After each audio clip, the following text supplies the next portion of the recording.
A very good afternoon, everyone. Thank you for joining us today for today's talk show. I'm Sanya Chauhan,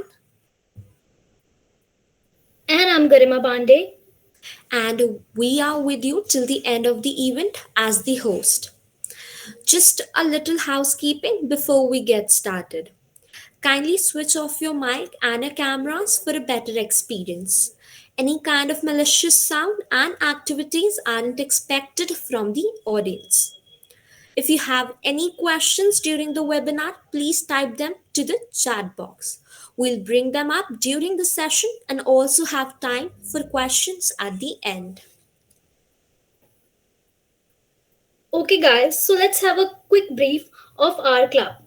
The initiative of Ek Bharat Shreshtha Bharat was announced by our Honorable Prime Minister on 31st October 2015 on the occasion of 140th birth anniversary of Sardar Vallabhbhai Patel. Through this innovative measure, the knowledge of the culture, traditions, and practices of different states and UTs will lead to an enhanced understanding and bonding between the states, thereby strengthening the unity and integrity of India. In our case, Delhi has been paired with Sikkim. And now I would like to introduce our convener, ma'am, Miss Himani Dua Sehgal, for her constant support. She is the backbone of our efforts and the guiding forces for every new step forward.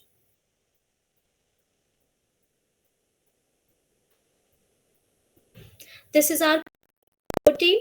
So please have a look over it.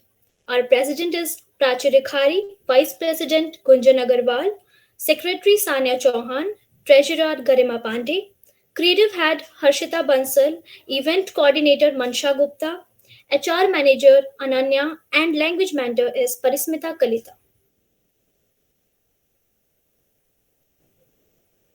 Just a minute, dear. I just want to interrupt. We have with us Pranita ma'am. Hello, Mukesh sir. How are you? Hello. Yes, sir. So, sir, we have with us Pranita ma'am over here with for you. Like we had called her specially for a minute. Oh, that's great. Yes, sir. Hi, ma'am. You're on mute.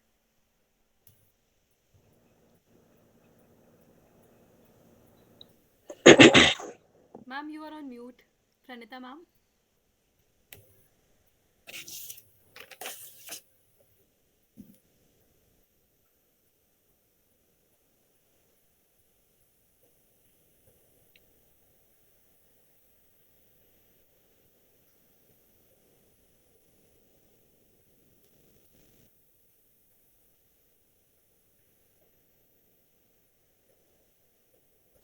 Am I audible now? Yes, ma'am. You're audible. I am Thank you Yes, so so ma'am. much for sorry, guys. coming. I'm in between a rehearsals right now, so it's the WhatsApp. How are you? I'm so sorry that I can't be on time and I can't sit here for longer. So, am I even visible? Am I audible? Just Yes, give a ma'am. You're thumbs up audible or and clear. anything. Yes. So, hi Mukesh. What's up? How are you? Hello, Pranita. I'm good. How are you? I am good. I'm good. How's Japan? Japan is good. Looks like Okay. a Okay. sunny. So, yeah, okay, guys. So you guys have a great time here. Enjoy and all the best. Just have fun. They are lovely people. Okay, bye bye. Take care. Thank you so much, ma'am. Okay, you Thank you too. for Bye coming. bye. Bye bye. Bye, guys. Bye. Bye. पता नहीं. Yes, sir. So we tried calling her for a minute today because we had discussed it earlier. Yeah, thank you so much for that. That was really lovely. Thank you, sir. Thank you. Okay, let's proceed further. Sanya and Garima, you may continue. So today we are joined by Mr. Mukesh Sharma, aka Mr. Beardo in Japan. He's a proud Sikkimese who traveled to Japan with the motive of being successful. He completed his bachelor's in physics from Sikkim University, after which he came to Japan and studied advanced Japanese language for 2 years. He's currently studying automotive engineering and will complete his course by March 2023. He is a digital creator. He has a following of around 10,000 people on Instagram. He makes interesting reels in Japan along with his studies. You can have a look at his work.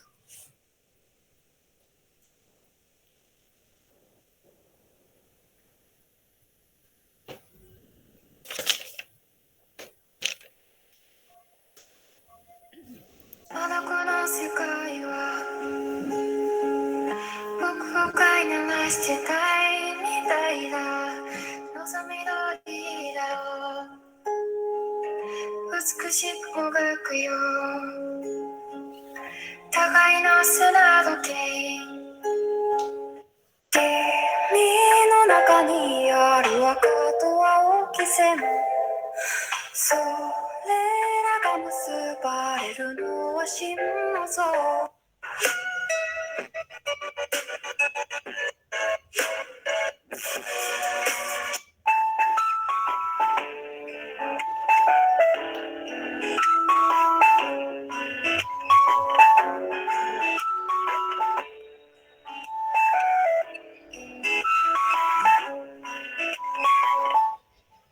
僕らは何回だってきっとそう何年だってきっとさよならと共に終わるだけなんだ仕方がないよきっとおかえり思いつくこれだ Hard computer is used to get burned.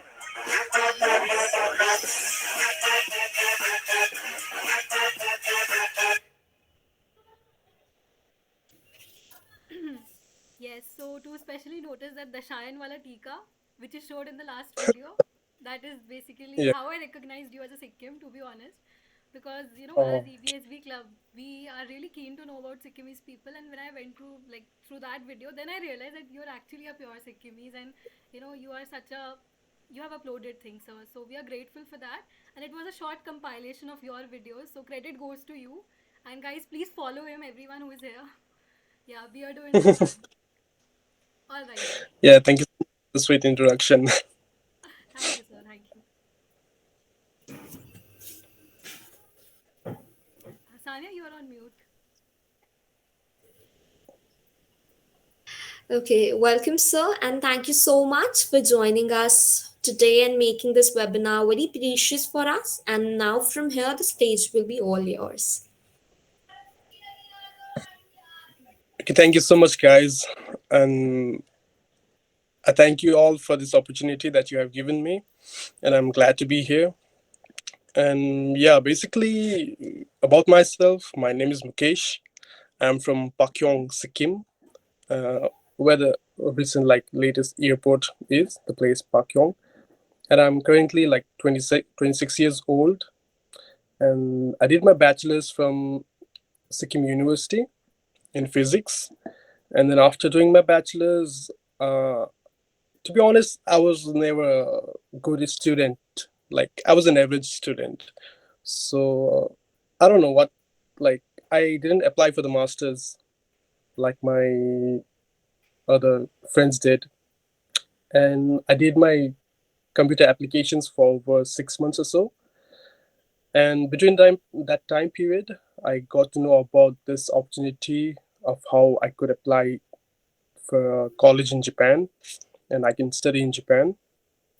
And yeah, basically that's how the thing began. And I mean, I'm grateful for everything that has happened after that, before that as well, both good and bad experiences, everything. And yeah, I'm thankful for all the things. And basically, there were few, I mean, 30 plus students who also applied for the Japan alongside me. But due to some documentations and everything, they did not get selected for the visa. So out of all those people, I was the only one. I was the lucky one to be able to come to Japan. And yeah, I've been here for more than 4 years now. I came here in October 2018. And firstly, I did my 2 years of Japanese language course. And After completing my Japanese language course, I enrolled myself in automotive industry, automotive college, engineering college, because that was my main goal before coming to Japan. As soon as I like heard about the opportunity to come to Japan, my main motive was I want to study about cars because as a kid itself, I was in love with cars, and especially the Japanese cars, like old cars, and that's how I got enrolled myself into Japan, like automotive college. And yeah, I've been studying automotive for almost 2 years now, and I'll complete my study by March 2023, which is in like 3 months, I guess. And yeah, basically that's the basic thing about me. And uh, talking about living in Japan, it has been both very good and like sometimes bad experience as well, because that's life, both good and bad experience, I guess. And I'm thankful, I'm grateful that I'm getting to learn so much from this culture, from this country. And I'm also thankful for my parents, my families, my friends, and everybody back home who always supported me from day one. And yeah, because of all of them, I actually, mm, I actually got selected for the job in Japan already. I haven't completed my course yet, but I have already got selected for the job, and it's in BMW Tokyo, which I'll be joining on 1st April. So that's my first day at job, 1st of April 2023. And yeah, before that, I just have to complete the final examination here, which is on 26th of March 2023. And yeah, so basically uh, I'm preparing for that exam now. And apart from studies, uh, so you just showed me my videos, and it was, I mean, the last part was a little bit not embarrassing, but it was okay. It was fun. It was really, thank you. That was really sweet of you guys, all the videos and everything. And part about videos and the creating part, the YouTube part. The main reason why I started it was like, first of all, like I was the only one here. Before I came to Japan, I didn't know a single soul here in Japan, not even a single one. And the only contact I had was with this Japanese teacher in my college, in my Japanese school, language school. And that was like um, just a brief phone call, that too in Japanese. And yeah, that was basically it before I came to Japan. And after coming here, uh, like I realized like there was not even a single person from India in my college. And that was really shocking for me at the time because I had really thought that there would be some people here. And I was excited to come to Japan, but I was also nervous and kind of scared as well. Yeah, after coming to Japan, I realized that nobody's here. Like, I mean, nobody from my country is here. But then I took it as a positive note because I'll get to learn a lot from these people, from this place, from this culture. And yeah, I mean, also the part like not just the college, I got to know that there are not much of people in Japan, like Indian people in Japan, because mostly because of the language barrier.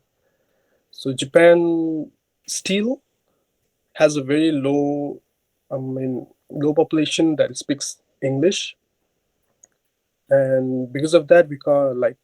Um, I guess that's the main factor why Indians and like Europeans they don't come to Japan much for higher studies or something like that.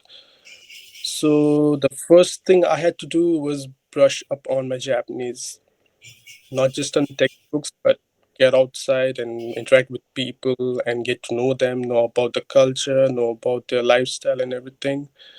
So that was basically what I did at first. But I was very bad at it because the language is like, it's very difficult at first. I mean, everything's difficult at first, but then the part where it gets complicated is Japanese also has a character called kanji. Okay. Do anybody here know about kanji or like no, right? No, none. So what are yeah, so what are those are like those are basically the Chinese characters that you have to study. I mean, those are basically um, used as characters to express in daily life. So just like English, you just have alphabets like A, B, C, D, and all that. And in Japanese, you have like hiragana, katakana. That's like ABCD format of Japanese. Hiragana is like a, what do we call it? Like a native uh, dialect, not dialect, like native alphabets or something like that. And katakana is used to express for foreign words. And the third part is kanji. Is the most difficult part. I mean, I still don't understand it sometimes. So that was quite of a challenge. And after the time, after maybe 5 6 months or so, I improved my Japanese a little bit, and I went outside. I met with people, and I also gave an interview for part-time job because that's like really common here in Japan. In India, we have like a, um, I mean, if you are even ever in need of money, we directly get it from our parents or like they provide us with everything, right? But here you have to be independent ourselves, like um, maybe from the age of 18. Yeah, basically from the age of 18, you find your own work, you earn your own money, you buy your own things and all that. And the most challenging part during that time was as a foreigner, as an Indian, I still have a beard. So that thing was a little bit. I mean, it's not a bad thing about the culture, and not it's nothing bad about Japanese as well, but the beard in Japan is actually frowned upon. Oh, And if you see a guy with a beard in Japan, the basic like normal Japanese people, they try to stay away from that person. It's nothing like there's nothing wrong with that. I mean, with them, but it's just like a general, you know, a general general perception. behavior. Yeah. Yeah, general perception. I mean, yeah, and also about the foreigner in Japan. I mean, it's all their culture. I'm not talking bad about Japanese people, but it's all in their culture. So they are, I don't know, like kind of scared about the foreigner, like, you know, being in Japan and all that. So because of this beard thing, I had a challenge to get a job in Beard challenge Japan. came up. The Yep, concept of that's beards what in happened. Japan. Yeah. Wow. And what I realized at that time was people are kind of like afraid of me, or I don't know what, they are not comfortable around me because of this beard. And even in my college, even in my school, sensei, I mean, teacher in Japanese, we call sensei. Senseis are like teacher in Japanese. So sensei and everybody were also like, I mean, they didn't say anything bad about it, but they were pretty interested, like, to talk about the beard in general. Excuse me. And I noticed that people are really uncomfortable around me with this beard. So what can I do about it? and I thought about like getting to know them better, trying to show myself better to them. Like I'm not some bad foreigner or nothing like that. This is just a lifestyle. This is just very common in India, this beard thing. And I think I've been successful with at least a dozen of people to realize, to make it realize to them like beard is not a bad thing and it's just a part of our culture. It might be not a it might be not a part of culture in Japan, but it's a part of culture back home and even in other countries around the world. And yeah, and that's how the title came Beardo in Japan, because I'm a bearded guy in Japan. That was basically the beginning part of my journey in Japan, I guess. Amazing. That And was an interesting story indeed. Like, I'm sure this part thank was really the engaging one, and it was new for us to know this thing. We actually didn't know that there is no culture of beard in Japan, and that's why you named yourself as Beardo in Japan. We were thinking maybe it's just a name, it's another name, but then thank you, so. And we really encourage that part when you said, you didn't have friends in your college who were Indians. But today we are almost 40 plus people who are viewing you. In fact, more had registered. So we all are here to listen you because you went through something which was tough at your time, but you still did it. So that's nice that you grew out of it. Okay, sir, can you please tell us something about Sikkim and your memories in Sikkim? Like how your journey has been different when you were a kid in Sikkim and now in Japan. How it has taken a turn.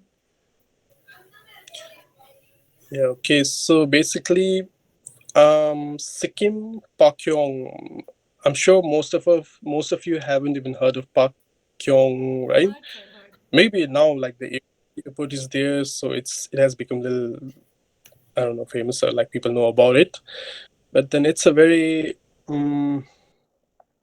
secluded place, away from town, like a Gangtok is the capital of Sikkim. So it's a little away from Gangtok.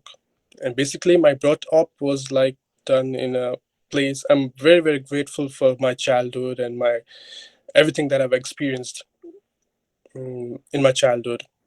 But it was in a like a secluded place, and believe it or not, I have to walk for at least 1 hour from my home to school almost every day, from nursery to class 9, I guess. And yeah, it was actually it was in the middle of nowhere. Okay, it was in the middle of nowhere. The nearest neighbor was were around like maybe 10 minutes of walking distance, in the middle of jungle, actually in the middle of forest. So yeah, I was brought up there, and I'm very, very, very thankful to my parents and everybody that I had that kind of childhood. I was not involved in technology that much, like compared to my classmates at that age. And I really got to enjoy nature and time with family and my grandparents. Yeah. So basically, I had like very few friends growing up, I guess, and I was always shy, maybe because of that, because I was always spending time with my family and just people around me. I didn't have like friends of my age, boys especially, around me during my holidays or all that time, all that free time. So from that place, uh, always being in connected with nature and doing household work sometimes, helping out my mother, helping out my dad, and that was. I look back at that time now, and I'm filled with gratitude, and yeah, like even the small things, right? Like those were the best days. Like that's all I can say.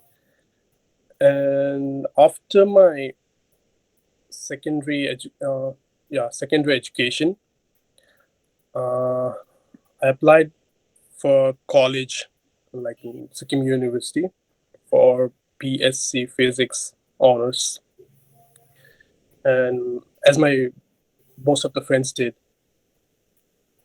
And I was not sure about the path that I had chosen, but like my friends are doing that, so why not me too? That was my mentality back then. And yeah, and my parents also said like it's up to you, whatever you want to do, you do. We'll support you. You don't have to be doctor, you don't have to be engineer. It's all up to you. Whatever you want to study, whatever you want to do in life, it's up to you.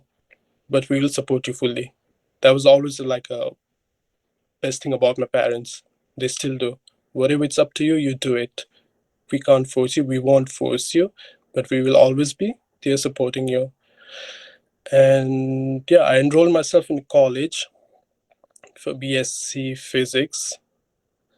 I was always an average student till 12th, like not a very high percentage, but I also had never failed in my life in any subject.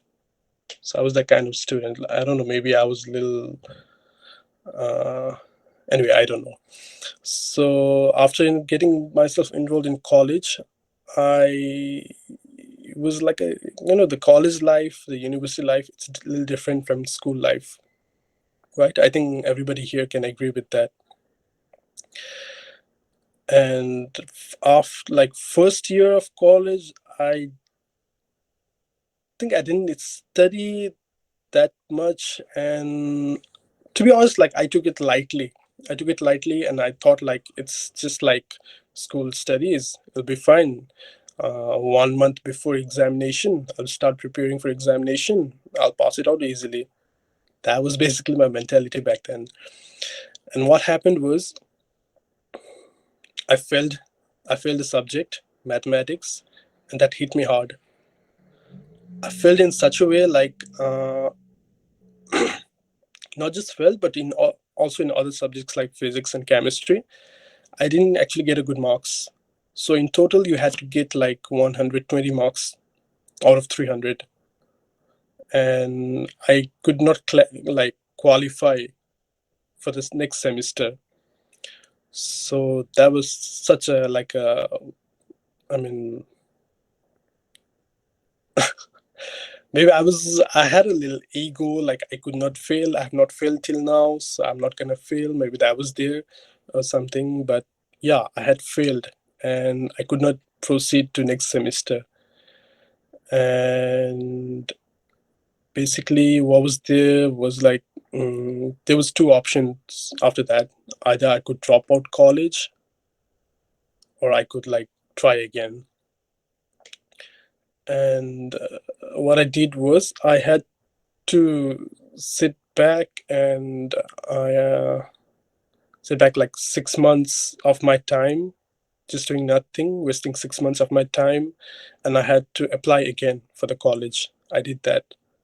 So that was like a turning point in my life, like never take anything lightly, because life is constantly changing and you have to change your perspective and your mentality according to it. And that excuse me, that was actually a very good lesson in disguise, I can say. Of course it was like really frustrating and depressing at the time, because all my friends were advancing to next semester, and all like everybody were doing good with their life, but I had to stay home and I had to wait for the next 6 months to apply again. So that's what I did. I applied again. But I also would like to share this with you all, that how supportive my parents have been through my entire life. So that was the first, downfall that I had in my life. And my dad, he's also a principal of senior secondary school in Sikkim. And what he's told me that time has still like stuck in my head. What he said was, he didn't scold me. He has never scolded me. What he said was, I think you're gonna have a very interesting life. That was his thing to say after my downfall. And at that time I was like, I don't know why he said that. No, I have no idea why he said that. I was really confused at that time. I was angry at myself. I was frustrated. Yeah. So after that, I enrolled myself again. I studied a little bit harder than before because I was still lazy. I can say that about myself. I was still lazy, but I did learn my lesson, and I was studying like harder than before. So yeah, that went on, and I did my graduation after like 4 years, including first year of that setback.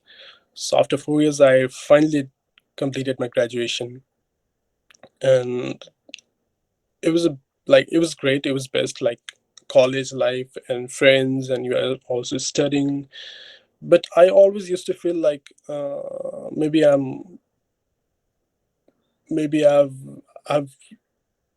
maybe I'm meant to do something more than this, because study, that was like, it was like okay-ish. I was interested in physics since kid, like astrophysics and all that. I used to watch all the kinds of documentaries and, like, YouTube videos and all that. That was the main thing I got. Like, I wanted to learn physics. And yeah, but after completing my graduation, I still felt like, what am I gonna do in life? This is just a graduation. I mean, this is just you are not gonna get anywhere with the graduation in today's world, right? So what am I gonna do? I don't want to do masters because that's a lot of work. That requires a lot of work and dedication and energy of yourself, and I was lacking that at that time.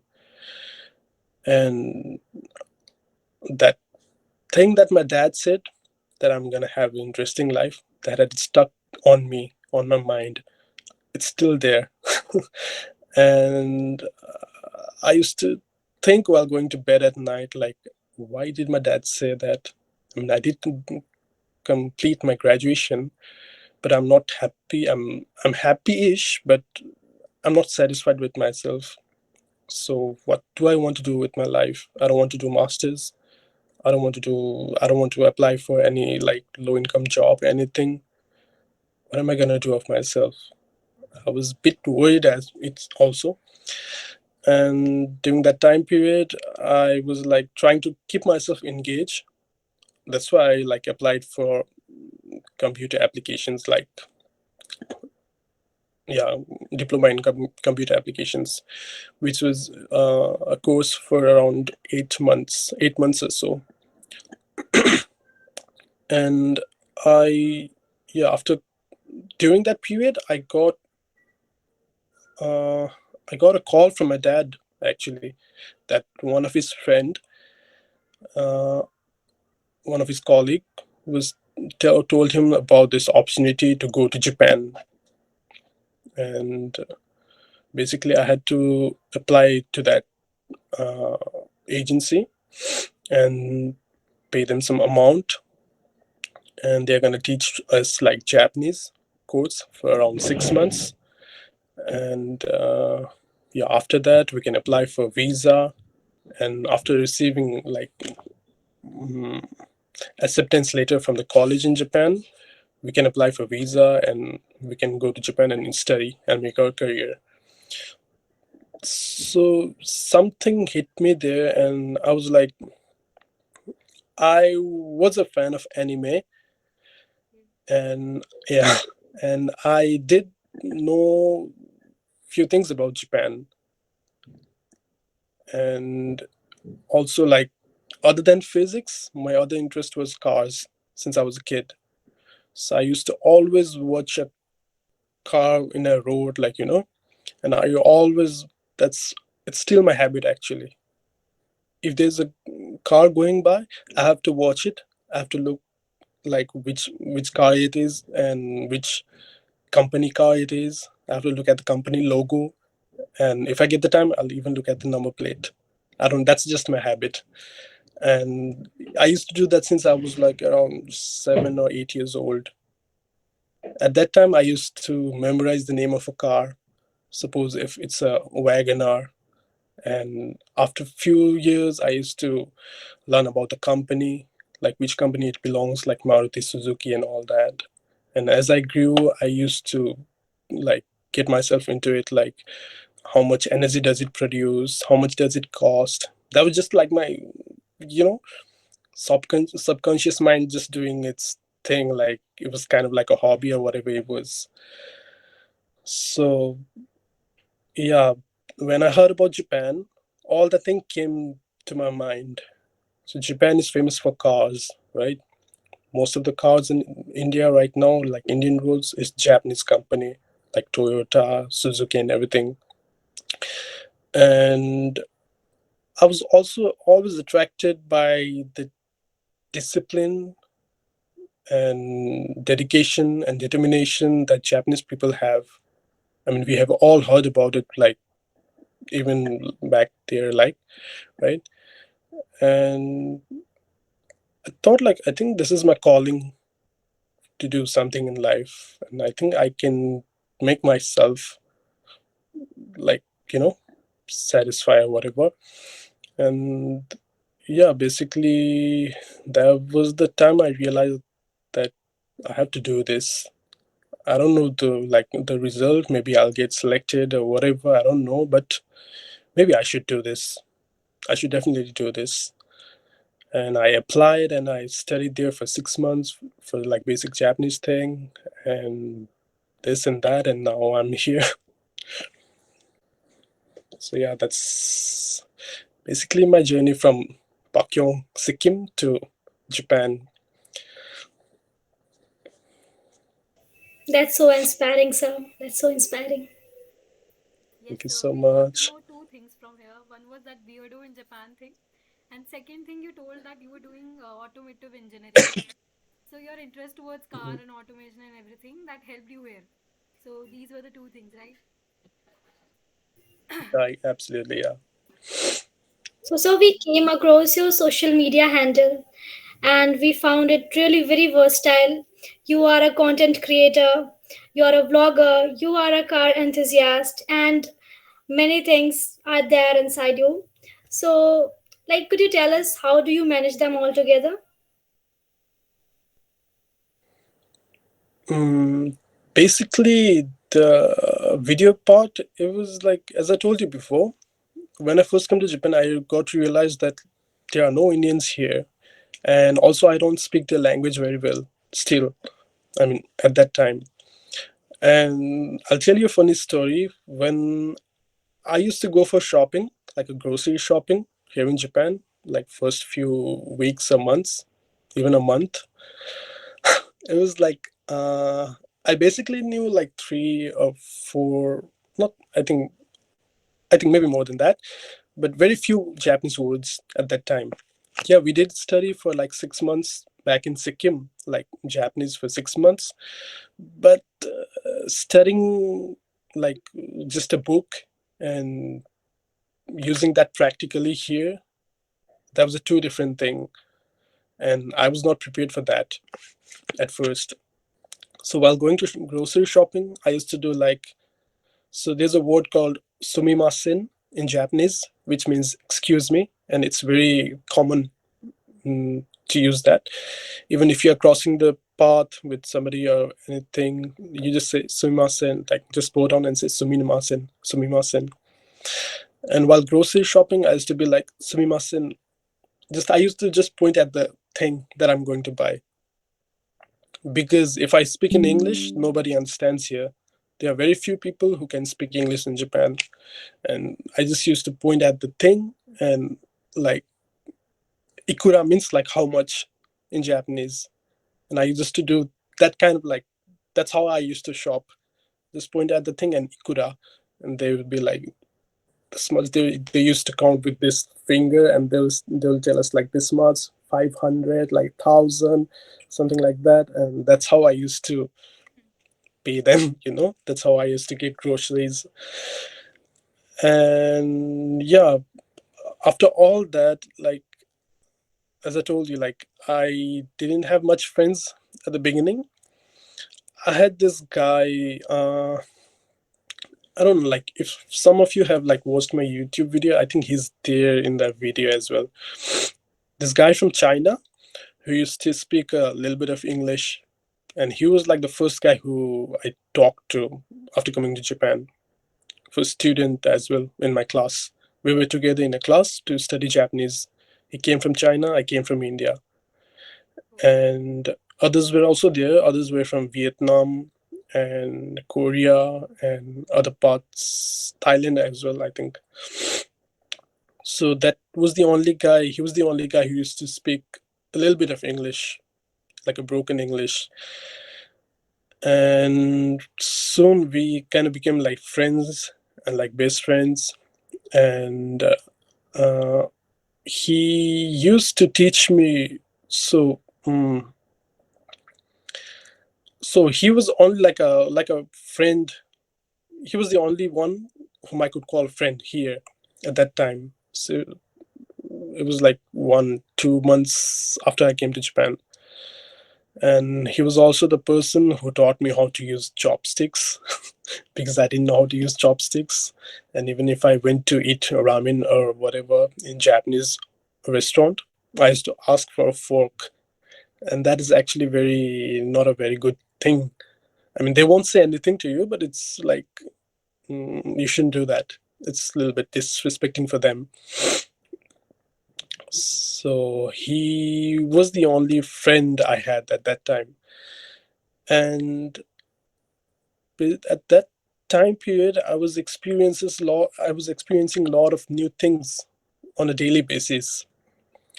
And my life till then, it had been like uh, even a small thing I used to share it with my friends and my family, right? And that's what we do back home, right? That's our culture. We share our good things, we share our bad moments, everything with our family, with our friends. So it was, I was alone, but I was also kind of lonely, as you can imagine. And what I thought was I was not very good with photography and videography, anything at all.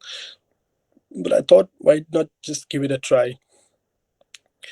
And at the same time, my friends back home, they were like, okay, now tell me, you're in Japan. How's life there? How are people there? What are you learning there? And how's the place there? Japan, like everybody says, Japan is really beautiful. It's really clean and people are really nice. What about all that? They used to ask me constantly while I was in a phone call with them. And I thought, like, why not just take a photo, take a video, and show it to them? So that was basically the beginning of my like video journey or whatever, like YouTube and Instagram, all that. And I slowly started to upload videos on Instagram at first. And after that, I also started YouTube channel because my friends and family, they were asking me about, so what did you do today? Where did you go? How's this? How's that? How's Japan? And that was like, to share it in a nutshell, I was just trying to share my experience with my loved ones because I had nobody here to share the experience with. So I just wanted to share this experience with my loved ones back home. And that was the motivation to start my, video journey, digital journey. And after a few videos, I realized like, okay, this is a good thing, and they are also getting to see what I'm doing here. What's like about the? They're also learning about the place, about the culture, and also I feel like it's a very good thing for myself, like me personally, like documenting my journey online. And yeah, that was basically the start for the YouTube and Instagram. And at that time period, I had a different name in Instagram at that time, and that was like the exact time period where I was looking for a job, part-time job here, and because of this beard and all that, I came up with the name Beardo in Japan.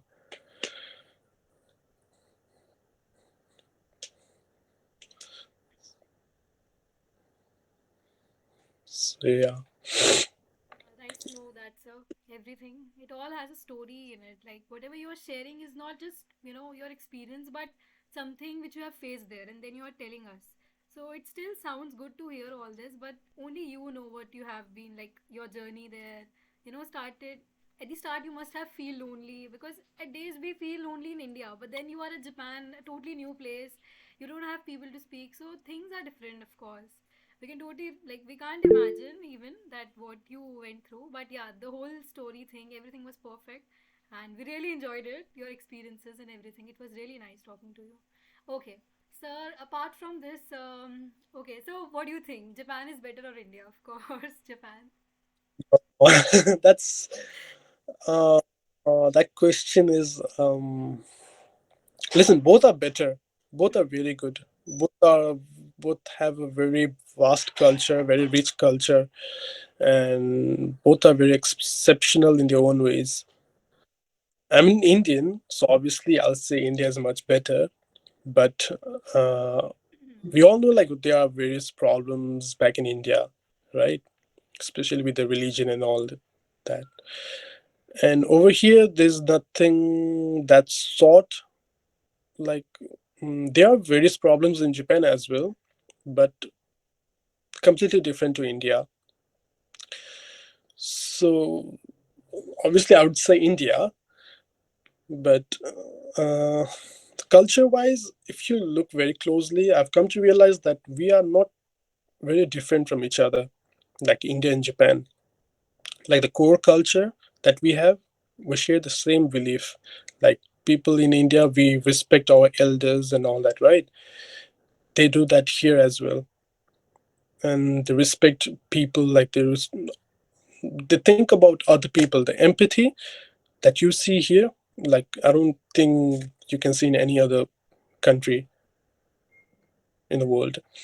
They always put themselves like mm, how to put it in a word. They always think about other people than themselves, even if they are crossing a road.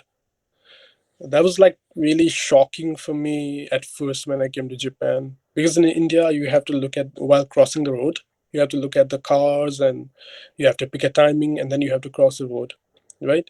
But here, I came like first, I was really shocked that while I was trying to cross the road, the car used to like stop at around 10-15 feet away from me, and they even bow you, like they will bow you and they will tell you please go.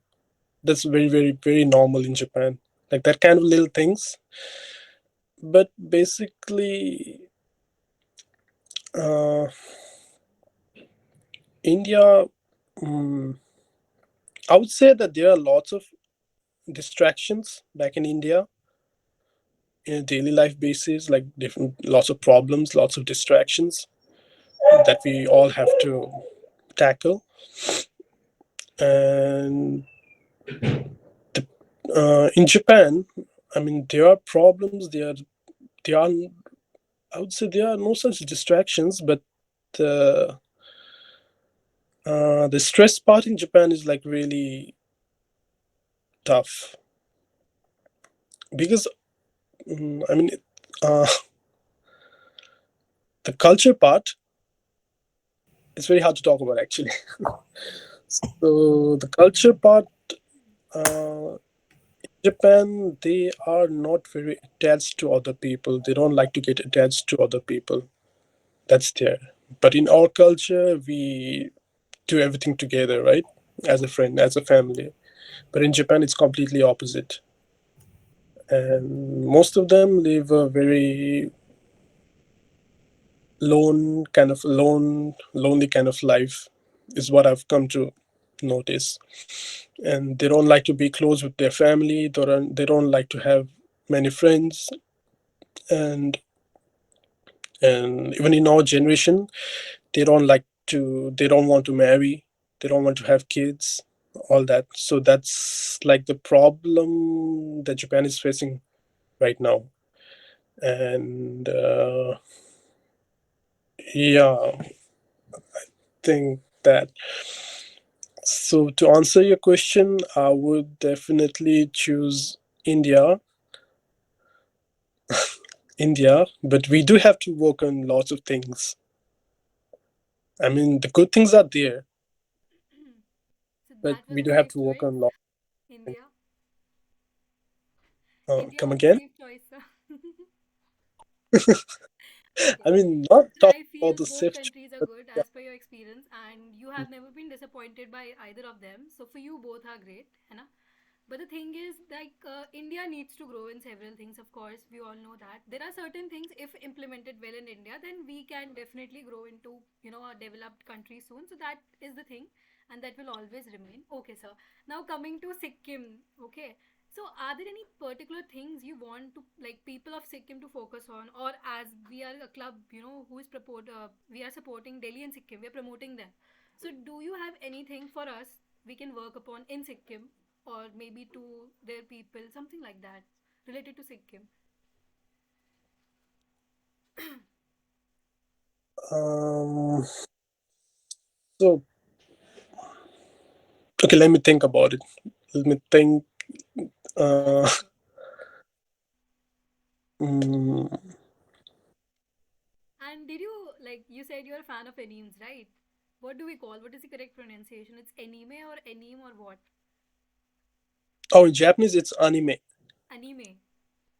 not anime. Anime, Anime. Anime. Okay. anime. Anime. Yeah. Okay, all right. And that Shinchan Doraemon thing, how far it is, like, are the people over there watching it, or it's just us? I think it's just us Oh at my that god. at the time, because Shinchan Doraemon, it was popular back in the day. I mean, it's still popular. People still like it, but they don't watch it because it's very old for them.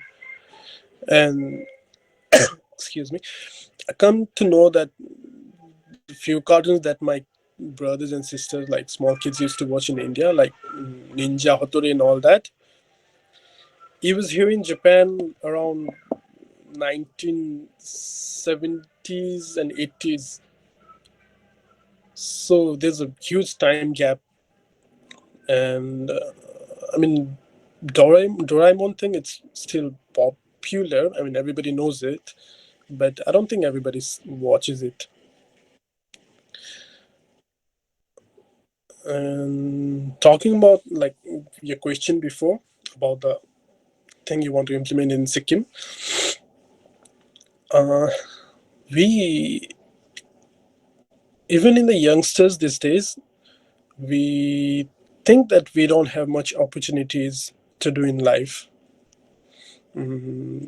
We all just focus on the traditional, like job or traditional thing, whatever our parents did. And we basically listen to our parents and teachers what they have to say. This is good for you. This job is good for you. You have to do this. You have to study this. You are good with this. You're going to be good with this. You're going to make career with this thing. So it's okay. It's good to listen to them as well because they know life better than you do. But then again, you also have to realize that there are whole lots of possibilities for you.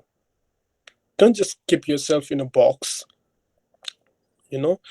And there are various opportunities out there. You just have to stay updated at current pace, which world is going on, and keep your eyes open. And from your view, like, I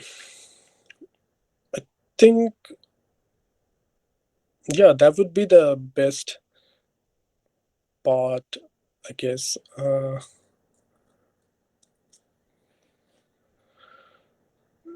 And I'm sorry. I think No, no, sir. That was a yeah. perfectly nice answer. We totally agree to it.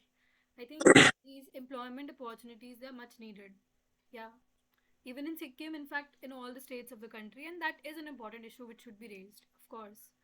So, yes, nice point. Okay. Apart from this, sir, is there any particular day or a time, a season in Sikkim which you miss here at Japan, which you really enjoyed in Oh, your childhood or something? Like, every day. to be honest, every day, and especially the Every day. festive, yeah, festive seasons like Dasera, Diwali. I miss it a lot, but you know, sacrifices for good future, I guess. And it was really tough at beginning, like first, even first 2 years or something, because now you see it in social media, and it's like you see a lots of friends and like relatives, families. They are posting videos online, like you talked about that Tika, that the Sarah posting online. They're spending time with their families. They are having good time with their friends, all that. And I'm over here sitting in this room studying, and I have to go to my part-time job at 10 p.m. in the night, till I don't know 3 a.m. in the morning, something like this, and they are having best time of their life and all this. Is really hard. But then, you have to like, make yourself like strong, mentally strong, because everything's like, I believe that everything's mental, everything's about perspective. So yeah, they are having a good time. It's okay with that, but you are also sacrificing all this for a better future for yourself and your family.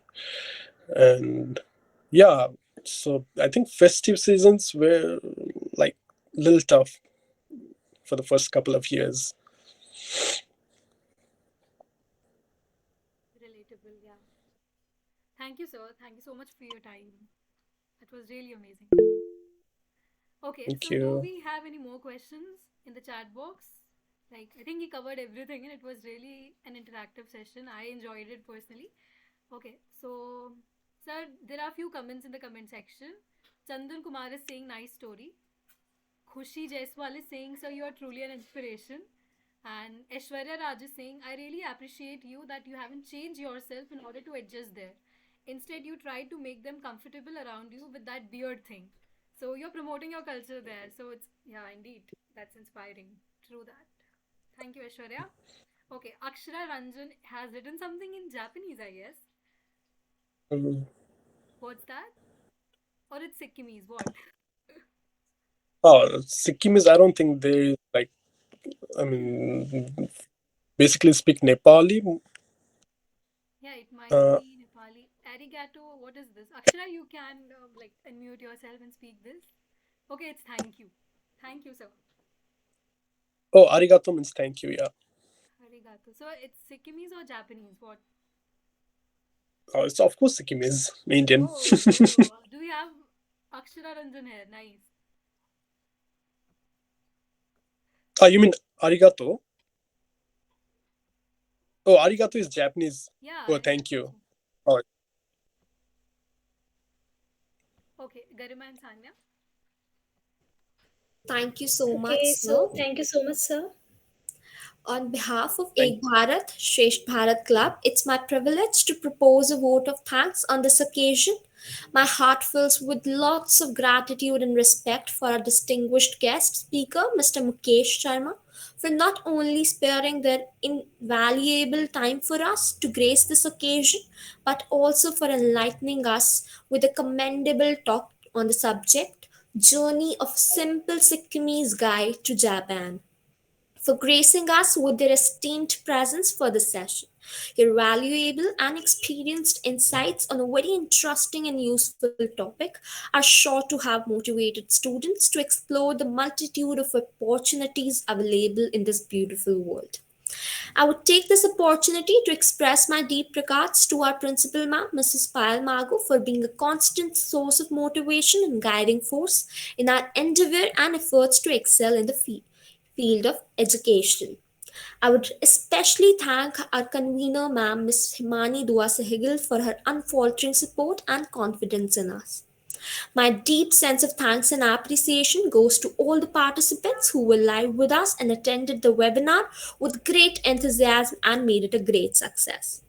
Last but not the least, I would like to thank our patient audience and, of course, all the core and club members for their efforts. Thank you very much, everyone.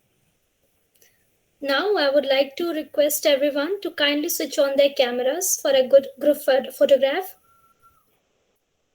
Thank you, Garima. Thank you, Sanya. Thanks to both of you as well. You guys, hosted the event in a nice way.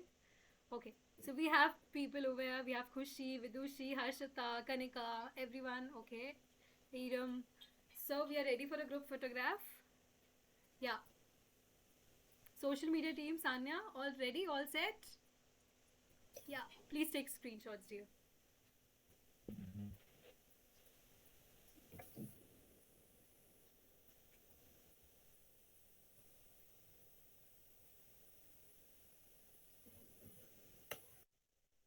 Is it done, team?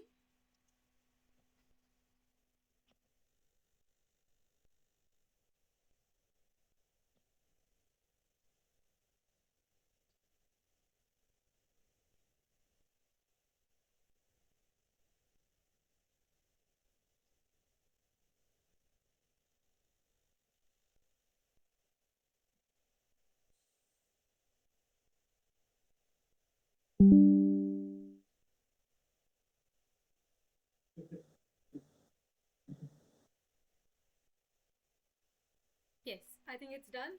Thank you so much, everyone. Yeah, Sanya, are we done? Social media team. Yes, Steve, we are done. So thank you everyone for joining us. Now you all can leave the meeting. Thank you Thank so Thank you. you much. so much, sir. It was Thank you really so good much. interacting Thank with you so you. much for having me, and I wish you all the very best for your future endeavors. And yeah, you guys are doing a great job. Keep Thank you, sir. rocking. Thank you. Thank you. We are looking forward for more such meets. Oh yeah, sure. And I'm really Thank you. glad Thank you. Pranita ma'am joined. We especially Yeah, wanted sure. that. We genuinely wanted that. Thank Yeah. you, Even sir. for the There are so minute, many like, comments in the chat box. Everybody is there. Thank you, thank you, thank you so much. So thank you many. so much. Yeah.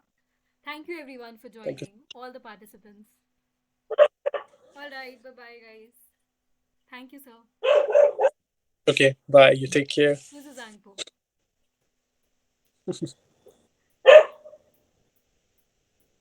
Yeah. Council members may stay.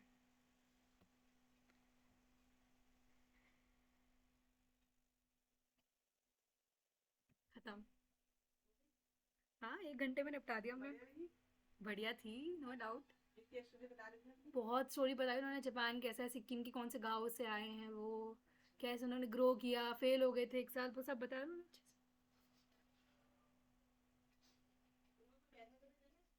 Hmm.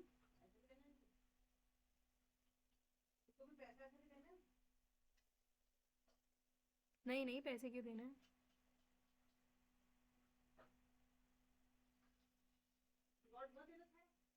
Hmm.